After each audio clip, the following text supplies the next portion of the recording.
नमस्कार मित्रांनो, तुमचे स्वागत आहे श्री स्वामी समर्थ.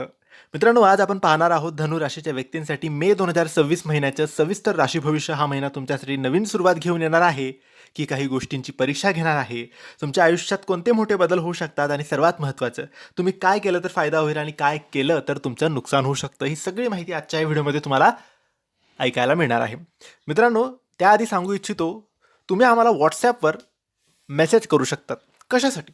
तर तुमची पत्रिका बघण्यासाठी. जर तुम्हाला योग्य पत्रिकेचं मार्गदर्शन हवं असेल, तुमच्या जीवनात काही अडचणी समस्याचा सामना तुम्ही करत असाल, तुम्हाला योग्य मार्गदर्शन, सविस्तर मार्गदर्शन हवं असेल, तुमच्या पत्रिकेतील दोष जाणून घ्यायचे असतील, कशामुळे कोणत्या समस्या होत आहे, का तुम्ही थांबलेले आहात, कोणते निर्णय चुकीचे आहेत किंवा कसं पुढे जायचं, ह्या सगळ्याबद्दल आम्ही तुम्हाला योग्य मार्गदर्शन करू.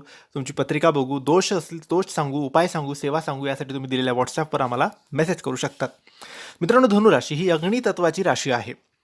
मुक्त विचारांची, ॲडव्हेंचरस आणि नेहमी काहीतरी नवीन करण्याची इच्छा असणारी ही राशी असते. मे महिन्यात तुमच्यासाठी मुख्य शब्द आहे एक्सपेन्शन, म्हणजे वाढ आणि विस्तार. पण जास्त रिस्क घेतला तर नुकसानही होऊ शकतं. महिन्याची सुरुवात तुमच्यासाठी पॉझिटिव्ह आणि एनर्जेटिक राहील. नवीन संधी मिळतील, ट्रॅव्हलचे योग आहेत, कामात उत्साह वाढेल, प्लॅनिंग कमी पडू शकते, इम्पल्सिव्ह डिसिजन होऊ शकतात. म्हणून आधी प्लॅनिंग करा, घाई अजिबात करू नका. हा काळ तुमच्यासाठी करिअर आणि ग्रोथसाठी अत्यंत महत्त्वाचा आहे. जॉब किंवा बिझनेसमध्ये ग्रोथ होईल, प्रमोशन किंवा रेकग्नायझेशन मिळेल, नेटवर्किंगचा फायदा होईल. ओव्हर कॉन्फिडन्स टाळा, कमिटमेंट पूर्ण करण्यात अडचण येऊ शकते. जे बोलाल ते पूर्ण करा, डिसिप्लिन तुम्ही ठेवायला पाहिजे.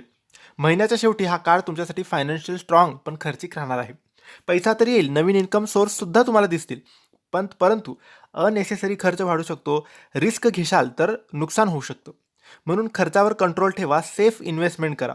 या महिन्यात तुमच्या रिलेशनशिपमध्ये फ्रीडम, वेस, कमिटमेंट हा मुद्दा नक्की राहणार आहे. नवीन रिलेशनशिप सुरू होऊ शकतो, एक्साइटमेंट वाढेल, कमिटमेंट इश्यूज येतील, मिसअंडरस्टँडिंग वाढू शकते.